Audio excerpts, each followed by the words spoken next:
저랑 같은 사람이 또 있을까요?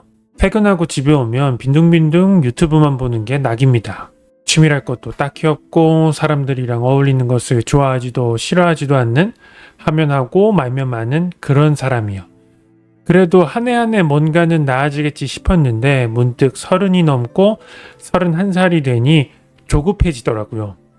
아, 나 이렇게 40도 되고 50도 되겠구나. 생각해보면 우리는 시간을 무엇인가와 바꾸는 행위를 계속해왔습니다. 4년간 대학을 다녀 학위를 받고 취직해서는 출근을 해서 돈을 받고 하지만 퇴근 후의 시간은 무엇을 얻는 걸까 싶더라고요. 잘 쉬어서 내일 더 일을 잘하기 위한 재충전의 시간인가? 그건 내가 원하는 게 아닌데 그렇다고 퇴근하고 배달을 한다거나 투잡, 쓰리잡 알바를 하는 건 다음날 몸이 너무 피곤할 것 같았죠. 그럼 무엇을 해야 하나 깊은 고민에 빠졌었고 이 영상은 그간 제가 고민한 흔적입니다. 혹시 저와 비슷한 고민을 하고 있는 분들이 계시다면 이 영상을 보고 저 사람은 저렇게 시행착오를 겪었구나 하는 위로를 받으실 수 있을 거예요. 시작은 블로그였습니다. 노트북으로 글을 쓰면 돈을 번다는 아이디어가 너무 매력적이었거든요. 처음에는 제 전공 관련 정보를 적다가 지식이 얕아서인지 금방 소재가 떨어졌습니다. 그때 블로그 전자책이나 강의를 들어보니 다른 사람들이 많이 찾는 키워드를 알아내서 관련 글을 써야 한다는 것을 배웠습니다. 그렇게 했더니 수익이 나쁘지 않을 때도 있었는데 사실 현타가 너무 심했습니다.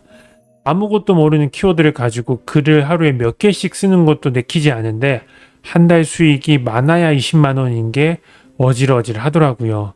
무엇보다 제가 경쟁을 별로 좋아하진 않는데 하나의 키워드를 가지고 블로거들끼리 엎치락 뒤치락 경쟁하는 게 내키지 않아서 포기하게 됐습니다. 안 되겠다. 나도 내 상품을 파는 셀러가 되어야겠다 해서 스마트 스토어를 시작했습니다. 첫 경험이기도 하고 재고가 남는 것도 두려워서 위탁 판매를 했는데요. 근데 다들 어떻게 하신 건지 위탁 판매 사이트에서 구할 수 있는 물건의 가격보다 훨씬 더 싸게 파는 분들이 많더라고요. 그 틈에서 제가 할 수 있는 건 대량 등록을 하는 것 뿐이었습니다. 그러니 아예 판매가 안 됐던 건 아닌데 회사에서 틈틈이 나도 모르는 물건에 대한 문의를 대응해 주다 보니까 이런 생각이 들더라고요. 아, 나 이 일이랑 잘 안 맞는다. 그렇게 스마트 스토어 역시 점차 폐업 수순으로 진행됐습니다. 이것 말고도 구매 대행, 지식 사업 등을 해봤는데 말 그대로 쉬운 일은 진짜 없는 것 같습니다. 결국 비슷한 지점에서 포기하게 되더라고요. 왜 그럴까 생각해 봤습니다. 내가 원래 포기가 빠른 사람은 아닌데 왜 포기하게 될까? 오랜 고민을 해서 거기에 대한 답을 얻었습니다. 약간 주식을 할 때도 그렇잖아요. 유튜버나 지인에게 추천받아서 산 종목은 조금만 떨어져도 버티질 못합니다. 왜 그런지 생각해보면 남이 좋다고 해서 따라했으니 내가 확신이 없어서죠. 이게 좀 비슷한 것 같더라고요. 내가 고민해서 시작한 게 아니라 남이 좋다고 해서 따라한 거면 한두 번은 결과가 좋을지 몰라도 지속하기 힘듭니다.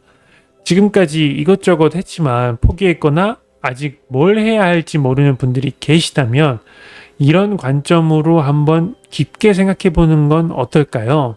나는 뭘 해야 돈을 많이 벌 수 있을까가 아니라 내가 뭘 해야 포기하지 않고 할 수 있을까?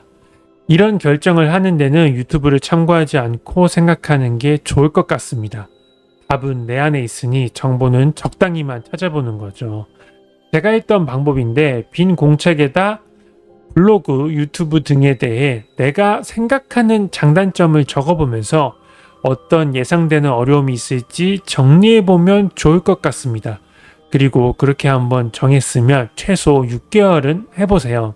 저는 이런 과정으로 유튜브를 하기로 결정했습니다.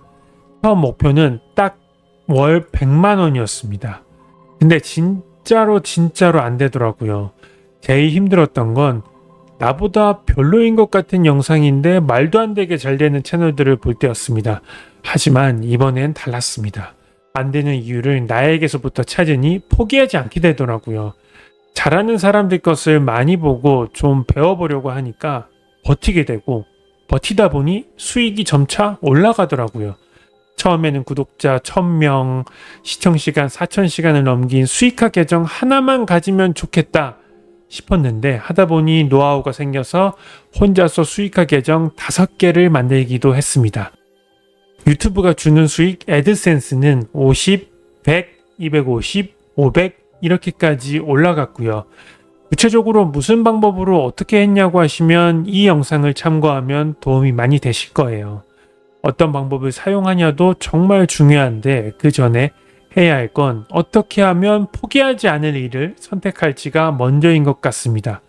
결과적으로 저는 지금 유튜브로 수익을 벌고 있지만 유튜브를 하기 전에 제가 했던 일들은 다 시간 낭비였을까요? 그렇게 생각하지는 않습니다. 그 시간들이 있어서 제가 뭘 해야 하는지 알게 되는 과정이었다고 생각해요. 그래서 일단 시작해보라는 말이 있는 것 같습니다.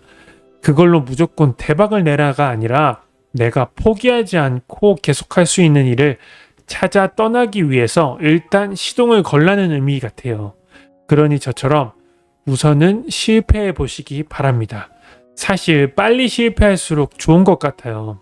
막상 가보니까 막다른 길이라는 걸 알고 다른 방향으로 가게 되니까요. 시작조차 안 해봐서 저기가 막다른 길이라는 걸 몰랐다면 그냥 계속 미련이 남았겠죠? 그러니 일단 시동을 걸어보는 건 어떨까요? 사실 저는 원래 유튜브 이야기만 하는 사람인데 이번 영상에서는 정말 딱 월 100만 원만 더 벌고 싶었던 과거의 제 이야기를 해봤습니다. 제가 100만 구독자를 만들어 본 건 아니지만 이 채널을 포함해서 혼자 6개 계정 모두 구독자 1000명, 시청시간 4000시간인 유튜브 수익화 조건을 달성했는데요. 이 경험을 통해 알게 된 노하우를 듣고 싶으신 분들은 구독을 눌러주시면 제 이야기를 제일 먼저 듣고 적용시켜 볼 수 있을 것 같습니다. 그럼 귀한 시간 내어 시청해 주셔서 감사합니다.